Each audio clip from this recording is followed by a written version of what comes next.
जय हिंद मेरे दोस्तों, आपका स्वागत है आपके अपने YouTube चैनल प्रीतम एकेडमी परिवार में। मैं हूं सूरज कुमार। तो कैसे हैं आप लोग? आई होप कि आप लोग अच्छे होंगे, साथ ही साथ स्वस्थ होंगे। तो बेसिकली आज का ये जो वीडियो है बेसिकली उन बच्चों के लिए है जो क्लास 10th में पढ़ रहे हैं और 28 सितंबर में जो आपका मैथमेटिक्स का जो वीकली टेस्ट होगा उसका तैयारी करना चाहते हैं, उनके लिए ये वीडियो है। बेसिकली इस वीडियो में हम लोग जो आपका 28 सितंबर को मैथमेटिक्स का वीकली टेस्ट होगा ना, उसके लिए जो भी इम्पोर्टेंट आपका MCQ क्वेश्चंस बन सकता है वो हम लोग इस वीडियो में कवर करेंगे, ठीक है। और इसके बाद मैं एक अलग से वीडियो दूंगा जो कि मैंने वीडियो शूट कर लिया हुआ है, सारा चीज़ ओके, बस पब्लिक करना है, जो कि मैं कल सुबह करूंगा, ठीक है ना। जिसमें आपको सिर्फ सब्जेक्टिव क्वेश्चंस देखने को मिलेगा, ठीक है। क्योंकि ये क्लास 10 का मैथमेटिक्स है, इसमें समझाना पड़ता है, इसलिए मैंने वो बोर्ड में लिया हुआ है। इसलिए थोड़ा सा वीडियो लंबा भी बना हुआ है, परंतु देख लीजिएगा जरूर, बहुत काम का चीज़ है, ठीक है। इसके बाद में सुबह डाल दूंगा और इस वीडियो के डिस्क्रिप्शन में भी, अगर आप लोग कल के बाद में इस वीडियो के डिस्क्रिप्शन में भी उस वीडियो का मैं लिंक प्रोवाइड करवा दूंगा। बाकी आप लोग हमारे प्रीतम एकेडमी के चैनल में जाके आप लोग प्लेलिस्ट के सेक्शन में जाके आप लोग क्लास 10 का वीकली टेस्ट वाला जो सेक्शन बना हुआ है अलग से, वहाँ जाके आप लोग देख सकते हो, ठीक है। जरूर देख लीजिएगा। और इसमें सिर्फ हम लोग ऑब्जेक्टिव कवर करेंगे, ठीक है। सबसे पहला प्रश्न है कि निम्न में से कौन सी आकृति समरूप नहीं है? तो बताओ। दुनिया का जितना भी प्रकार का वृत्त होता है, जितना भी प्रकार का वर्ग होता है, जितना भी प्रकार का समबाहु त्रिभुज होता है, ये सभी समरूप होते हैं, परंतु समद्विबाहु त्रिभुज सभी समरूप हो ये कोई गारंटी नहीं, याद रखिएगा बात। इसीलिए यही सही आंसर हो जाएगा। देखिए जो नेक्स्ट 2 नंबर का प्रश्न है, लेगा कि सभी वृत्त क्या होते हैं? अभी मैंने बताया, चाहे वृत्त बोले, चाहे वर्ग बोले, चाहे समबाहु त्रिभुज बोले, ठीक है ना। समबाहु त्रिभुज का मतलब जिसके तीनों भुजा समान हो। अगर ये तीनों आकृति तो वो हमेशा सदैव समरूप होती है, तो इसीलिए इसका सही आंसर 2 हो जाएगा, समरूप, चूंकि वृत्त पूछा है। चलिए 3 नंबर के प्रश्न पर आते हैं, ठीक है। तो बाकी 3 नंबर के प्रश्न देखो यहाँ पे क्या लिखा है, सो सभी वर्ग क्या होते हैं बताओ। तो सभी वर्ग अभी मैंने बताया समरूप होते हैं, ठीक है। बोलेगा सर इतना इजी प्रश्न, भाई साहब इससे ही क्वेश्चन आएगा, ठीक है। और आपका वीकली टेस्ट में भी आएगा और आपका फाइनल एग्जाम और जो आपका अर्धवार्षिक एग्जाम होगा उसमें भी ऐसा ही प्रश्न आएगा, ठीक है।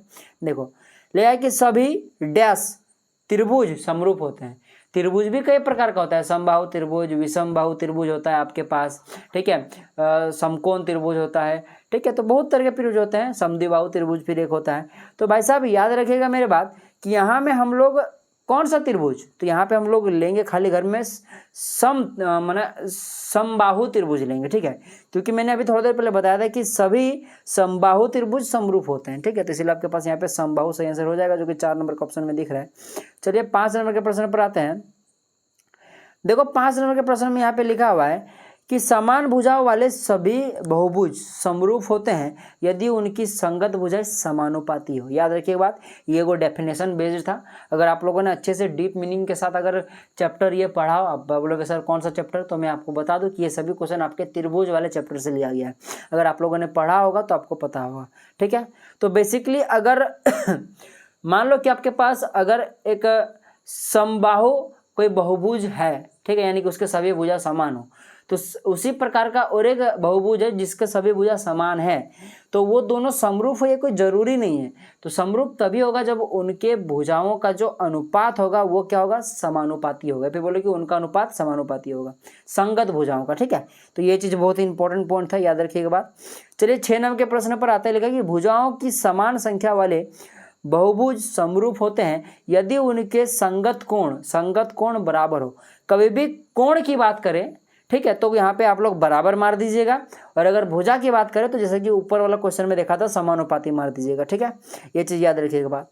चलिए आगे बढ़ते हैं। लेकिन किसी त्रिभुज में एक भुजा के समांतर खींची गई रेखा अन्य 2 भुजाओं को खाली घर अनुपात में विभाजित करते, तो यहाँ पे खाली घर की जगह पे समान हो जाएगा, 1 नंबर का ऑप्शन कट हो जाएगा। और ये बहुत ही इंपॉर्टेंट चीज था जिससे रिलेटेड अभी आपको थोड़ा देर में क्वेश्चन देखने को मिलेगा, ठीक है। सॉरी, ठीक है। तो बेसिकली इसका मीनिंग क्या है, क्वेश्चन नंबर 7 का जो आप लोग देख रहे हो, ये मैं थोड़ा देर बाद आपको समझाऊंगा कि किससे रिलेटेड आपको क्वेश्चन देखने को मिलेगा ऑब्जेक्टिव में, न्यूमेरिकल टाइप का प्रश्न, ठीक है। 8 नंबर प्रश्न लिखा है कि समरूप त्रिभुज की संगत भुजाएं क्या होती है, समानुपाती होती है।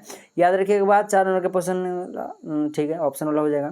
समरूप त्रिभुज के संगत कोण बराबर होते हैं, बस याद रखना इस प्रकार क्वेश्चन रहे और कोण पूछे, संगत कोण तो बराबर, संगत भुजा पूछे तो समानुपाती। चलिए नेक्स्ट प्रश्न की ओर बढ़ते हैं। हाँ, क्वेश्चन नंबर थोड़ा इधर उधर हो सकता है क्योंकि मेरे पास क्वेश्चन तो बहुत सारा है, परंतु वही क्वेश्चन में छाट छाट कर लाया हूँ जो आपके लिए इंपॉर्टेंट है।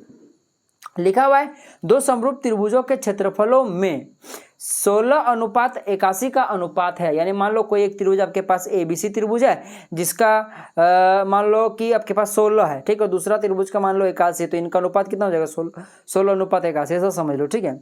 इन त्रिभुजों की संगत भुजाओं का अनुपात होगा, ठीक है। तो एक प्रमेय होता है, याद रखिएगा बात, कभी भी अगर आपके पास दो त्रिभुज इस प्रकार से दिया हो, ठीक है, और अगर वो दोनों त्रिभुज समरूप हो, समरूप होना बहुत ही जरूरी है, समरूप होगा तो इस पहला वाला त्रिभुज और दूसरा वाला त्रिभुज का जो क्षेत्रफल का अनुपात होगा इन दोनों त्रिभुजों के संगत भुजाओं के अनुपात के वर्ग के बराबर होता है। जैसे एग्जाम्पल, अगर मान लो आपके पास एक ABC त्रिभुज है और एक आपके पास मान लो PQR त्रिभुज है, सुन लो बाबू, बहुत इंपॉर्टेंट चीज बता रहा हूँ। तो जो ABC त्रिभुज का जो एरिया होगा, यानी एरिया ऑफ ABC त्रिभुज, वही वाला इसको अनुपात ले लो एरिया ऑफ सेकंड त्रिभुज जो कि क्या है PQR है। तो अगर इन दोनों का अनुपात लोगे तो इनकी संगत भुजाएं, यानी कि इस ABC त्रिभुज में AB भुजा, ठीक है, और इस PQR त्रिभुज में जो किसका संगत PQ होगा, इन PQ को ले लो और इन दोनों का क्या करो, अनुपात का स्क्वायर निकाल दो। तो ये जो आपका एरिया होगा, यानी कि एरिया का जो अनुपात होगा दोनों त्रिभुजों का, ये उनके संगत भुजाओं के अनुपात के वर्ग के बराबर होगा। और ये इतना ही नहीं, आपका जितना भी भुजा है, ठीक है, आपका 3 भुजा होती है तो तीनों भुजाओं के वर्ग के अनुपात के बराबर होगा। यानी कि ये जो अगर आप लोग लेते हो AC बटे में आप लोग क्या लोगे, उसकी संगत भुजा यहाँ PR होगा, तो PR इसका भी स्क्वायर के बराबर होगा, ठीक है। तो ओवरऑल सभी बराबर होते हैं, ठीक है। तो मैं एक बार आपको शॉर्ट में लिख देता हूँ, एरिया ऑफ त्रिभुज ABC, ठीक है, वो बराबर होगा एरिया, मैंने उसका अनुपात लेना है एरिया ऑफ त्रिभुज PQR से, ठीक है। तो ये बराबर होता है उन दोनों के संगत भुजाओं के अनुपात का, ठीक है। जैसे कि ये त्रिभुज आपके पास मान लो ABC यहाँ पे है और यहाँ पे आपके पास PQR है, तो जो आपके पास AB और जो आपके पास यहाँ पे देखा जाए तो PQ होगा, उसके अनुपात का वर्ग लेना है, यानी कि यहाँ पे लेना है आपके पास AB बटे में PQ का होल स्क्वायर, ये बराबर होगा नेक्स्ट भुजा AC बटे में PR, तो हो जाएगा आपके पास AC बटे में PR का होल स्क्वायर, ये भी आपस में बराबर होगा। और एक चीज़ बराबर होगा क्योंकि और एक भुजा बचा हुआ है जो कि हो जाएगा BC इधर हो जाएगा आपके पास, और आपके पास नीचे में क्या हो जाएगा QR, BC बटा QR का होल स्क्वायर, यानी ये सभी आपस में बराबर होते हैं। ये सब आप लोगों ने NCERT में पढ़ा हुआ है, ठीक है। तो अभी हमारे पास देख लो ये एरिया आपको दिया हुआ है क्वेश्चन में और आपको भुजाओं का अनुपात पूछा, तो आराम से निकल जाएगा। तो भाई साहब एरियाओं का अनुपात कितना दिया हुआ है 16:21, 16:21 का मतलब होता है 16/21, सॉरी 81 है, ठीक है। तो 16:81 दिया हुआ, तो ये क्या हो जाएगा 16:81। तो ये तो हो गया त्रिभुज के क्षेत्रफलों का अनुपात। तो आपको निकालना है इनके भुजाओं का अनुपात। तो चलो मैं एक भुजा को A मान लेता हूँ पहले वाले त्रिभुज का, और दूसरे वाला त्रिभुज जिसका क्षेत्रफल 81 उसको मैं B मान लेता हूँ। तो आपको A और B निकालना है। तो ये याद करो कि इसका जो क्षेत्रफल का जो अनुपात जो होता है ये भुजाओं के अनुपात के वर्ग के बराबर होता है, यानी कि ये जो 16/81 है किसके बराबर होगा, A बटा B का होल स्क्वायर का।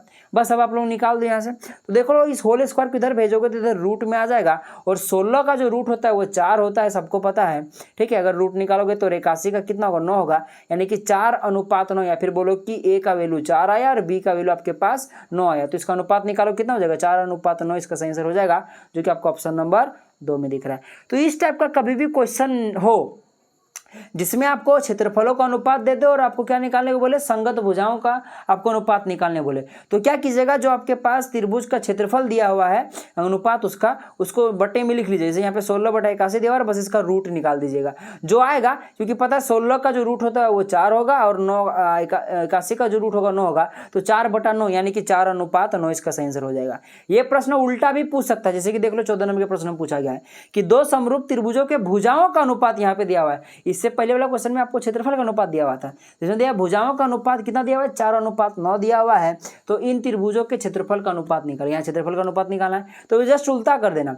यहाँ पे भुजा का अनुपात 4:9 दिया हुआ है ना, तो हमको इसका वर्ग करना है, ठीक है, जो कि किसके बराबर होगा, इनके एरियाओं के अनुपात का। तो यानी कि मान लो यहाँ पे एरिया ऑफ त्रिभुज 1 हो जाएगा और यहाँ पे एरिया ऑफ त्रिभुज 2 हो जाएगा, ठीक है। बस निकाल दो, क्योंकि हम लोग पढ़े थे इससे पहले वाला क्वेश्चन में अगर एरिया का अनुपात दिया होता तो हमको क्या निकालना पड़ता था, उसका अगर भुजा निकालने को बोले संगत भुजाओं का अनुपात, तो हमको उसका क्या करना पड़ता था, स्क्वायर लेके इधर आपको रूट में भेजना पड़ता था। लेकिन यहाँ पे आपको भुजा दे दिया, आपको स्क्वायर निकालना है, सॉरी क्षेत्रफल निकालना है, क्षेत्रफल के अनुपात निकालना है आपको, तो क्या करना पड़ेगा आपको, देख लो इधर वाला चीज़ों को सबको डबल कर देना पड़ेगा, मैंने स्क्वायर कर देना पड़ेगा, डबल नहीं मैंने स्क्वायर कर देना पड़ेगा, ठीक है। तो 4/9 हो जाएगा, क्योंकि 4:9 को बटे में लिखेंगे तो 4/9 हो जाएगा, इसका स्क्वायर कर दो, तो दोनों का जब स्क्वायर करेगा तो 4 का स्क्वायर 16 हो जाएगा, 9 का स्क्वायर 81 हो जाएगा, यानी कि 16:81 इसका सही आंसर हो जाएगा, ठीक है। फिर से सुन लो, अगर आपके पास भुजाओं का अनुपात दिया हुआ है तो कुछ मत कर देना, जिसको इसको पहले बटे में लिख दो, 4:9 लिखा तो 4:9 इसको 4/9 लिख लो, और बस दोनों का क्या करना, होल स्क्वायर कर देना, यानी कि 4 का स्क्वायर 16 कर देना, 9 का स्क्वायर 81 कर देना, आंसर आ गया। और कभी अगर आपके पास त्रिभुज का क्षेत्रफल दिया हुआ है, उसका भुजा संगत भुजाओं का अनुपात पूछ रहा है, तो क्या कर देना, जो आपको दिया हो, जैसे कि ऊपर में आपके पास दिया हुआ था 16/81 दिया हुआ, तो बस इसका क्या कर देना, रूट निकाल देना, ठीक है, ये चीज़ याद रखना। चलिए आगे बढ़ते हैं, देखिए यदि त्रिभुज ABC समरूप PQR हो और आपके पास BC अनुपात QR बराबर में 2:3 दिया हुआ है, तो एरिया का अनुपात क्या होगा। सेम उसी प्रकार का प्रश्न है जैसा कि आप लोग क्वेश्चन नंबर यहाँ पे 14 में पढ़ा हुआ है, ठीक है। क्योंकि भाई साहब कोई भी अगर त्रिभुज मान लो यहाँ पे PQR है, हो जाएगा PQ और R है, और आपके पास त्रिभुज मान लो ABC है, तो देख सकते हो QR जो आपके पास BC आपस में संगत भुजाएं हैं, और संगत भुजाओं का ही अनुपात आपको दिया हुआ है, यानी कि भुजाओं का अनुपात दिया हुआ है, आपको त्रिभुज का एरिया निकालना है, एरियाओं का अनुपात निकालना है। तो ऐसा होता तो क्या करते थे हम लोग, बस उसका डबल मैंने स्क्वायर कर देते थे, यानी कि यहाँ पे 2:3 दिया हुआ, इसको बटे में बदलोगे तो 2/3, बस इसका क्या कर लो, होल स्क्वायर कर दो, तो 2 का स्क्वायर 4 हो जाएगा, 3 का स्क्वायर 9, यानी कि 4:9 इसका सही आंसर हो जाएगा, जो कि ऑप्शन नंबर 3 में दिख रहा है। बस क्वेश्चन घुमाएगा, बस पर क्वेश्चन इसी प्रकार से आएगा, घूमना नहीं आपको। देखो यही प्रश्न है जो कि अभी मैंने 7 नंबर में आपको बताया था कि मैं आगे चल के बताऊंगा, ठीक है, देख लो वही वाला आ गया। आकृति में यदि आपके पास DE समांतर BC दिया हुआ है, देख लो आपके पास ये जो DE रेखा है ये समांतर है इस त्रिभुज के एक भुजा इस BC का, ठीक है। इस त्रिभुज की 3 भुजाएं हैं, AB, BC और AC, इन तीनों में से जो BC भुजा है उसके समांतर एक रेखा खींचा गया है जो DE है, और DE एक ऐसा रेखा खींचा गया है जो BC के समांतर है। साथ ही साथ इस BC को छोड़ के बाकी जो इस त्रिभुज में 2 भुजा बचा, जो कि एक AB है और आपके पास एक AC है, इन दोनों को देखो कि किसी एक पॉइंट पे देख लो, यहाँ पे आप लोग इंटरसेक्ट कर रहा है, काट रहा है, क्या कर रहा है यहाँ पे देख लो, यहाँ पे काट रहा है। तो कभी भी अगर त्रिभुज के एक भुजा के समांतर एक ऐसी भुजा खींचा जाए, एक ऐसा रेखा खींचा जाए जो बाकी तो भुजाओं को अगर काटे, तो यहाँ पे पता है ये क्या प्रॉपर्टी शो करता है, सो देख लो, ये जो आपके पास AB को देख लो इस D पॉइंट पे काट रहा है कौन, DE, और इस AC भुजा को देख लो इस E पॉइंट पे काट रहा है कौन, DE रेखा, जो कि आपके पास BC का समांतर है। तो ये जो आपके पास AD होगा ना, AD और जो आपके पास इधर जो DB होगा, इसका जो अनुपात होगा ये हमेशा बराबर होगा इधर वाला जो आपके पास AE है और जो आपके पास इधर जो EC है इसके अनुपात का, ठीक है। याद रखिएगा बात, फिर से बता दो, थोड़ा जूम करके दिखा दो बड़ा बड़ा, तो समझ में आ जाएगा कि आपके पास जो AD है और जो आपके पास DB है, AD बटा में आपके पास जो DB होगा, ये DB जो होगा ये बराबर होगा इस AE बटा EC का। बस अब आपको क्वेश्चन में हो सकता है कि ये और ये दे देगा और ये दे देगा, चौथा वाला पूछ लेगा, या फिर ये दोनों दे देगा, ये दे देगा और ये पूछ लेगा, तो आप लोग आराम से निकाल सकते हो। तो देखो यही क्वेश्चन है कि देख लो आपके पास DB का वैल्यू दे देगा, यानी कि यहाँ से यहाँ तक का वैल्यू आपके पास दे दिया हुआ है 2, ठीक है। AE यानी कि यहाँ से यहाँ तक का वैल्यू दे दिया 1.5 ही है ना, थोड़ा देख लो, हाँ 1.5 ही होगा, चलो 1.5 है, यहाँ से यहाँ तक दे दिया आपके पास 1.5, और आपके पास EC यानी कि यहाँ से यहाँ तक का वैल्यू दे दिया हुआ है 3, तो बताओ आपके पास AD का मान कितना होगा। हमको पता है कि जो AD होता है और जो आपके पास यहाँ पे जो आपके पास DB होगा इसका जो अनुपात होगा इधर AE यानी कि इसका और EC का अनुपात के बराबर होगा, तो बस वैल्यू पुट कर दो, ठीक है। तो हम लोग क्या करेंगे, देख लो AD का वैल्यू निकालना है तो AD का AD रहने दो, ठीक है। हमको AB बटा DB होता है, तो DB का वैल्यू दिया हुआ जो कि कितना दे आपके पास, देख सकते हो 2 दे, तो मैं 2 रख देता हूँ, ये बराबर होगा AE का, तो AE का वैल्यू कितना दे आपके पास 1.5, तो मैं 1.5 कर देता हूँ इंटू में बटे में आपके पास EC, तो EC की वैल्यू कितना दिया 3 दिया हुआ है। आप सबको पता है कि आपको यहाँ 3 से ये 15 कट जाएगा, क्योंकि 3 × 5 = 15 होता है, यानी कि 3 से अगर काटोगे इसको तो 0.5 आपके पास आ गया। अब इस 2 को इधर यदि अगर मल्टीप्लाई अगर आप लोग कर देते हो तो कितना हो जाएगा आपके पास, 2 × 5 = 10 होता है, तो AD का वैल्यू जो आपके पास आ जाएगा वो कितना आ जाएगा आपके पास 1.0 आ जाएगा, ठीक है। अब 1.0 का मतलब तो 1 ही ना होता है, यानी कि आपके पास 4 नंबर का ऑप्शन करेक्ट हो जाएगा, ठीक है। तो ये प्रमेय था, इसको जरूर याद रखिएगा। चलिए आगे बढ़ते हैं, देखिए एक समबाहु त्रिभुज की भुजा 2A है, उनके शीर्षलंब की लंबाई क्या होगी। तो एक फॉर्मूला डायरेक्टली याद रख लेना, कोई भी अगर समबाहु त्रिभुज यानी कि सभी भुजा समान हो, तो उसमें अगर मान लो कि इसका ये जो ऊंचाई है, माने ये जो पीक पॉइंट है वहाँ से एकदम एक इस प्रकार से अगर लंब डाला जाए इधर नीचे वाला बेस में उसका, तो यही उसका शीर्षलंब होता है, और इसका सीधा सीधा एक फॉर्मूला होता है 3a। ठीक है, इसको आप लोग याद रख लीजिएगा। ठीक है, कभी भी क्वेश्चन पूछे जिसमें से आपको भुजा दे देगा, ठीक है, बोल देगा कि त्रिभुज की भुजा ये है, ठीक है ना, दे देगा भुजा का वैल्यू 5 दे देगा, 6 दे देगा, तो बस एक जगह पे वो 5 6 पुट कर देना, तो आपके पास इस लंब का लंबाई आ जाएगा। चलिए, लिखा है यहाँ पे कि ABC एक समद्विबाहु त्रिभुज है जिसका कोण सी समकोण है, तो निम्नलिखित में से कौन सा कथन होगा। जब भी कोण सी समकोण और वो एक समद्विबाहु त्रिभुज हो तो याद रखना वो हमेशा एक समकोण त्रिभुज होता है। ठीक है, क्योंकि देख लो, मान लो कि एक ABC त्रिभुज है, A B, यहाँ पे B ने, मैं यहाँ पे C लिखूंगा, यहाँ B, यहाँ पे आपके पास B बनाता हूँ। अगर ABC एक समकोण त्रिभुज है, माने समद्विबाहु त्रिभुज है, तो इसमें से देख लो जो आपके पास AC होगा और जो BC होगा ये हमेशा बराबर होगा, और कोण से 90 डिग्री होगा। तो ऐसा तभी होता है जब एक समकोण त्रिभुज होता है। ठीक है, समकोण त्रिभुज में AC और जो BC हो ये बराबर हो, ये जरूरी नहीं होता है, परंतु ये कोण सी जो 90 डिग्री होगा ये कॉम्बिनेटरी है, होगा ही होगा, माने तीनों में से कोई एक भुजा 90 डिग्री का होगा। और चूंकि यहाँ पे C जो है समकोण, यानी कि किस प्रकार का त्रिभुज हो जाएगा, समकोण त्रिभुज हो जाएगा। और समकोण त्रिभुज का एक प्रॉपर्टी होता है जो कि मैं छाप कर दिखा देता हूँ। ये आपके पास A है, यहाँ आपके पास B है और C है। पाइथागोरस प्रमेय में आप सभी ने पढ़ा हुआ है, जिसमें जो कर्ण का स्क्वायर होता है, कर्ण ये AB है आपके पास, तो हो जाएगा AB का स्क्वायर जो जाएगा वो बराबर हो जाएगा ये जो AC है, AC का स्क्वायर, उसको जोड़ दो किसके साथ, BC के स्क्वायर का। यानी कि जो पाइथागोरस थ्योरम है आपका, वो क्या कहता है कि जो कर्ण का स्क्वायर होता है वो लंब के स्क्वायर और आधार के स्क्वायर के योग के बराबर होता है। अब बस आपको पता है यहाँ पे कि जो आपके पास AC और BC दोनों आपस में बराबर है, क्योंकि क्वेश्चन में क्या कहेगा, एक समद्विबाहु त्रिभुज है। ठीक है, जाहिर सी बात है कि सर आपने कैसे बोला कि AC और BC आपस में बराबर है, AC और आपका AB भी तो बराबर हो सकता है। तो याद करो कि यहाँ पे कौन सी समकोण दिया हुआ है, तो भाई साहब जब कौन सी समकोण दिया है तो बाकी जो दो कोण होगा ये दोनों मिलाकर तो 90 डिग्री होगा, तब ना मिला के तीनों कोण मिला के 180 डिग्री होगा। तो बाकी ये दोनों कोण मिलाकर अगर 90 डिग्री हो रहा है, जो कि ये अकेला है, तो जाहिर सी बात है कि कोण A और कोण B कोण C से बहुत छोटा है, जाहिर सी बात है होगा। अब छोटा है तो उसका जो सामने वाला जो भुजा होगा वो भी तो छोटा ही होगा ना, यानी कि कोण C यहाँ पे सबसे बड़ा भुजा होगा। अब बचा कौन वाला, अगर यदि AB जो सबसे बड़ा है, कोण C के आगे जो सम्मुख वाला भुजा होगा, यानी कि ये जो वाला भुजा होगा आपके पास, ये जो कोण C है आपके पास, इसके सामने वाला जो भुजा होगा सबसे बड़ा, क्योंकि कोण C सबसे बड़ा एंगल होगा। ठीक है, और बाकी जो आपके पास AB एंगल ये आपस में बराबर होगा। ठीक है, क्योंकि भाई साहब देख लो, इधर वाला भुजा इधर वाला भुजा आपस में बराबर होगा। ठीक है, बाकी समझो मेरा बात, ये सबसे बड़ा भुजा है, तो देख लो इसके सामने वाला और बचा इसके सामने वाला। ठीक है, क्योंकि हमको पता है कि AB सबसे बड़ा है, बाकी AC और BC का पता नहीं, तो जिसका पता नहीं वही आपस में बराबर होगा ना। तो इसलिए हम लोग बोल सकते हैं कि जो आपके पास AC होगा और जो आपके पास BC होगा ये आपस में क्या हो जाएगा, बराबर हो जाएगा। AC और BC क्या हो जाएगा आपके पास, बराबर हो जाएगा। यहाँ पे A था, यहाँ C था, यहाँ B था, तो AC और आपके पास BC बराबर हो जाएगा। अब AC BC बराबर है तो फिर से हम लोग पाइथागोरस प्रमेय लगाते हैं, जो कि क्या होगा, AB का स्क्वायर बराबर में AC का स्क्वायर प्लस BC का स्क्वायर। अब हमको पता है कि BC और AC आपस में बराबर है, तो मैं क्या BC की जगह पे AC लिख सकता हूँ, आराम से लिख सकता हूँ। तो मैं यहाँ पे BC की जगह पे AC का स्क्वायर लिख देता हूँ, और आप लोग देख सकते हो यहाँ पे AB का स्क्वायर हो गया और यहाँ पे 2 AC स्क्वायर हो जाएगा, तो क्या हो जाएगा, AB बराबर में 2BC स्क्वायर, जो कि आपके पास ऑप्शन नंबर 4 में दिख रहा है, ये करेक्ट हो जाएगा।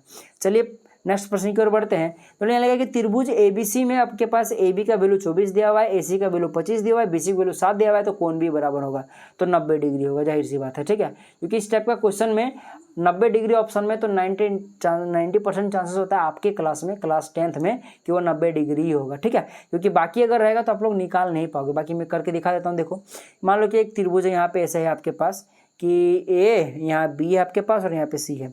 आपके पास AB का वैल्यू कितना दिया आपके पास, 24 दिया हुआ है, यानी कि इसका वैल्यू 24 दिया आपके पास, इसका वैल्यू 24 दिया आपके पास। AC का जो वैल्यू दिया आपके पास 25 दिया हुआ है और BC का वैल्यू 7 दिया हुआ है। तो according to Pythagoras theorem AC का स्क्वायर यानी कि 25 का स्क्वायर बराबर में BC का स्क्वायर, यानी कि ये वाला जो कि 7 का स्क्वायर कितना हो जाएगा, 49, तो मैं फिलहाल 7 का स्क्वायर लिख देता हूँ, प्लस में AB का कितना दिया हुआ है, 24, तो AB का स्क्वायर यानी कि 24 का स्क्वायर। आप ये काम करना, इसको सॉल्व करके देखना, तो देखना left hand side right hand side के बराबर हो जाएगा। और ऐसा इसीलिए हो रहा है क्योंकि यहाँ पे पाइथागोरस थ्योरम प्रूव हो रहा है, और पाइथागोरस थ्योरम प्रूव हो रहा है यानी जाहिर सी बात है कि इसका इस त्रिभुज के एक भुजा 90 डिग्री होगा, क्योंकि पाइथागोरस थ्योरम समकोण त्रिभुज में ही लगता है। अब जाहिर सी बात है, देख सकते हो कि आपके पास 3 भुजाएं हैं, एक 24 सेंटीमीटर, एक 25 सेंटीमीटर, एक 7 सेंटीमीटर, और सबसे बड़ा है 25 सेंटीमीटर। तो 25 सेंटीमीटर का सामने वाला जो कोण होगा वो सबसे बड़ा होगा, क्योंकि ये सबसे बड़ा भुजा है। और सबसे बड़ा अगर कोण होगा तो कितना बड़ा हो सकता है, एक समकोण त्रिभुज में सबसे बड़ा कोण कितना हो सकता है, 90 डिग्री का, यानी कोण भी कितना होगा, 90 डिग्री होगा। तो ये तो निकालना था आपके पास, तो 3 नंबर का ऑप्शन करेक्ट हो जाएगा। इस प्रकार से कॉमन सेंस लगा के बनाना है। ये लिखा है कि एक समद्विबाहु त्रिभुज ABC में AC बराबर में BC है, यदि AB का स्क्वायर बराबर में 2AC हो तो वो क्या, एक समकोण त्रिभुज होगा। जाहिर सी बात है, जो कि हम लोगों ने थोड़ा देर पहले पढ़ा था। परंतु यहाँ देखो ए समकोण होगा, यानी कोने समकोण होगा, कोण भी समकोण होगा, कौन सी समकोण होगा, इनमें से कोई नहीं। तो आप बताओ कौन सा जो कोण होगा जो समकोण होगा। तो इसको आप लोग कैसे बना सकते हो, ठीक है। तो इसको आप लोग घर में इजीली सोचना, बाकी चलो बता ही देता हूँ। देख लो, मान लो आपके पास मान लो कि ए बी सी एक त्रिभुज है, ठीक है। मैं ए यहाँ बी लेता हूँ, यहाँ सी लेता हूँ, क्योंकि मुझे पता है आंसर क्या होगा। सो आपको पता है कि ए सी और बी सी समान दिया हुआ है, तो ये दोनों भुजा अगर समान दिया हुआ है, यानी कि जाहिर सी बात है ये दोनों ही भुजा आपस में सबसे छोटा होगा, क्योंकि इसके बाद वाला सबसे बड़ा होगा, कि ये तो किसी के बराबर हो नहीं सकता ना, यही दोनों आपस में बराबर हो सकता है। तो जब ये दोनों आपस में बड़ा होगा, मान ये दोनों आपस में समान होगा, यानी कि ये जो ए बी होगा ये सबसे बड़ा होगा, और सबसे बड़ा के सामने वाला जो सबसे बड़ा कोण होता है, सबसे बड़ा कोण 90 डिग्री होता है, यानी कौन सी क्या होगा, समकोण होगा। तो यानी कि कौन सी वाला जो हो जाएगा यही करेक्ट आंसर हो जाएगा, जो कि तीनों ऑप्शन में दिखा रहा है। चलिए 52% बात लिखा कि त्रिभुज एबीसी तथा पी क्यू आर के लिए कौन सा कथन सत्य है। तो देख सकते हो कि यहाँ पे एक छोटा त्रिभुज है, एक बड़ा त्रिभुज है, और जो यहाँ वाला जो कोण है आपके पास 60 डिग्री, यहाँ वाला भी 60 डिग्री, यहाँ वाला 80, यहाँ वाला भी 80, यहाँ वाला 40 है, यहाँ वाला 40 है, यानी कि तीनों एंगल आपस में बराबर है। यानी कि एंगल एंगल एंगल समरूपता कसौटी से त्रिभुज जो ए बी सी होगा और पी क्यू आर होगा ये आपस में सर्वांगसम होगा, जो कि आपके पास दिख रहा है यहाँ पे। अब बोलोगे सर यहाँ पे तो हमको कुछ समझ में नहीं आ रहा कि क्या क्या लिखा हुआ है। तो देखो मेरा बात, एंगल ए इस पी के बराबर है, एंगल बी जो है वो क्यू के बराबर है, एंगल जो सी है वो आर के बराबर है। तो आप लोग इसको ए बी सी पढ़ोगे तो इसको आप लोग पी आर क्यू नहीं पढ़ सकते, क्योंकि देख लो आप लोगों ने यहाँ पे क्या पढ़ा, ए बी सी। तो ये जो त्रिभुज आप लोग पढ़ोगे ये सेकंड वाला, इसको आप लोग पी क्यू आर ही पढ़ना पड़ेगा, क्योंकि ए जो होगा वो पी के बराबर होगा। तो ए अगर पहले लिखोगे तो इधर उसके सब बराबर वाला पहले लिखना पड़ेगा। फिर बी जिसके बराबर है, चूंकि बी को बीच में लिखा है तो इधर भी आपको बी के बराबर कौन है, क्यू है, क्यू एंगल है, तो क्यू को बीच में आपको लिखना पड़ेगा। सी के बराबर आर है, तो आर चूंकि सी सबसे लास्ट में लिखा है तो आर को आपको सबसे पीछे लिखना पड़ेगा। तो इस अकॉर्डिंग में आप लोग ए बी सी लिखोगे तो इधर पी क्यू आर लिखना पड़ेगा, जो कि ऑप्शन नंबर 4 में दिख रहा है। उसी पर आधारित और एक प्रश्न आ गया, देख लो यहाँ पे लिखा कि ए बी सी तथा पी क्यू आर के लिए कौन सा कथन सत्य है। तो यहाँ पे बस झोल झाल है, थोड़ा समझने का ट्राई करना, ठीक है। तो देख लो आपको पता है कि जो ए बी होगा वो 3.8 दिया हुआ है, और जो आपके पास आर क्यू होगा ये आपस में बराबर। बोले सर बराबर तो दिख नहीं रहा है, तो याद करो मैंने बताया था कभी भी समरूप त्रिभुज हो तो एंगल हमेशा बराबर होता है, सम्मुख भुज संगत भुजाएं बराबर होती है, लेकिन संगत कोण समानुपाती होते हैं। अभी मैंने पढ़ाया था, याद करो मैंने बात, कभी भी अगर संगत कोण पूछे तो बराबर मारना था, और संगत भुजा पूछे तो समानुपाती मानना था। यानी कि यहाँ पे सबसे बड़ा कौन है, देखा जाए इन दोनों त्रिभुज में ये बड़ा है, तो इसके भुजाओं को अगर आप लोग काटोगे पीटोगे तो देखोगे कि आपके पास 3.8 आ जाएगा, ठीक है। जैसे कि देख लो 3.8 का डबल होता है 7.6, उसी प्रकार से 3√3 जो होगा इसका डबल होता है 6√3, और 6 का डबल 12 होता है, ठीक है। तो आप लोग देख सकते हो सबका डबल क्या हुआ, यानी कि ये क्या है कि आप लोग देखोगे तो ये इसका जो समानुपाती है सब, ठीक है, यानी कि ये दोनों आपस में समरूप है। तो आप लोग गौर करके देखो कि इसके सामने ए बी है जो कि 3.8 है, और 3.8 का जो संगत भुजा होगा वो यहाँ पे है आर क्यू, क्योंकि भाई साहब 3.8 का डबल किधर है, इधर है 7.6, ना कि इधर है। तो इसका संगत भुजा किधर होगा, इधर होगा। तो जब भी अब हम लोग कभी भी पढ़ेंगे तो हम लोग पहले ए को पढ़ेंगे और कभी बी को पढ़ेंगे, तो पहले ए और बी लिख रहे हैं तो इस दूसरे वाले त्रिभुज में पहले हमको क्या लिखना पड़ेगा, ए के बराबर कौन है, इधर क्या है, पी है, तो इधर P लिखेंगे, और यहाँ B के बराबर कौन है, Q है, तो पहले Q लिखेंगे। उसी प्रकार से देख सकते हो BC यहाँ है, यहाँ भी BC नीचे, यहाँ पे PQ, माने ये तो सीधा सीधा दिख रहा है, कोई दिक्कत नहीं है। तो B के बराबर कौन है, आप लोग देख सकते हो Q है, और C के बराबर कौन है, यहाँ पे देख सकते हो C के बराबर में आपके पास P है। देखा जाए तो यहाँ पे थोड़ा सा मिस्टेक हुआ, यहाँ पे पहला आर था, ठीक है, मैंने ज़्यादा चीज़ दिया था इसीलिए। तो देखो समझो मेरी बात, ये वाला भुजा इसके संगत है, ये वाला भुजा इसके संगत है, और ये वाला भुजा इसके संगत है। तो अगर आप लोग इस एंगल को पढ़ोगे तो ये एंगल बराबर किसके साथ होगा, ये एंगल आपके पास साथ बराबर होगा आपके पास, देखा जाए तो आपके पास ए का, यानी कि जो आपके पास एंगल ए है वो आर के बराबर होगा, और जो एंगल बी है, अगर आप लोग ए से बी में जाओगे तो हमको पता है यहाँ पे 3.8 आएगा, तो 3.8 किसके संगत है, 7.6 का। तो ए से बी यहाँ है तो आपको इधर भी आपको इधर चलना पड़ेगा ना, यानी कि आर के बाद क्या आएगा, क्यू आएगा। क्यू के बाद अगर आप लोग पी लेते हो तो इधर क्या लेना पड़ेगा, सी लेना पड़ेगा। यानी कि जो आपके पास अगर आप लोग ए बी सी लिखते हो तो ए के संगत आपके पास आर है, और बी के संगत आपके पास क्या है, बी के संगत आपके पास क्यू है, और सी के संगत क्या आपके पास पी है। तो ए बी सी और आपके पास पी क्यू आर लिखना पड़ेगा, जो कि आपके पास ऑप्शन में 2 में दिख रहा है, एबीसी और आर क्यू पी, ठीक है, आर क्यू पी होगा, आर पी क्यू शायद मैंने बोल दिया गलती से, तो आर क्यू पी हो जाएगा, ठीक है। तो ये आपके पास ऑप्शन नंबर 2 करेक्ट हो जाएगा।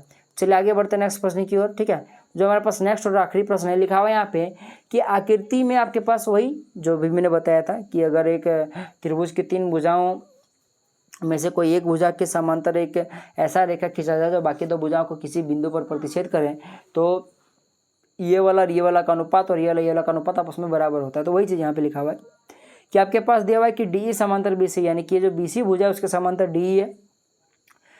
तो आपके पास दिया हुआ है कि AD और DB जो है, यानी कि इधर वाला और इधर वाला का अनुपात किसके बराबर होगा, जैसे बता है इधर वाला के बराबर होगा, यानी कि AE बटा EC के बराबर होगा, जो कि ऑप्शन नंबर आपके पास 3 में दिख रहा है, जो कि देख सकते हो। तो इस प्रकार से हम लोगों ने कुछ मोस्ट इंपोर्टेंट क्वेश्चन कर लिया। मुझे पता है कि ये क्वेश्चन थोड़े थे अच्छे प्रश्न और इस टाइप के प्रश्न आते भी है, ठीक है। तो चलिए, अगर आपको वीडियो पसंद है तो लाइक जरूर कीजिएगा, अपने दोस्तों तक जरूर शेयर कीजिएगा, ठीक है। और कल आपको सब्जेक्टिव का वीडियो मिलेगा, जरूर देखिएगा, ठीक है। ये ज़्यादा वीडियो लंबा होने के कारण ही, क्योंकि मैथमेटिक्स से समझाना पड़ता है।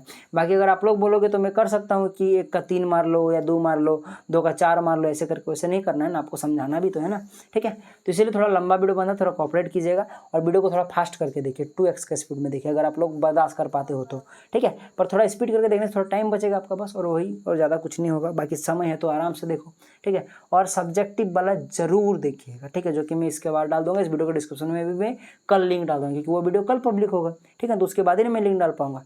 चलिए मिलेंगे अगले वीडियो में, तब तक के लिए जय हिंद, जय भारत और आपका दिन शुभ हो।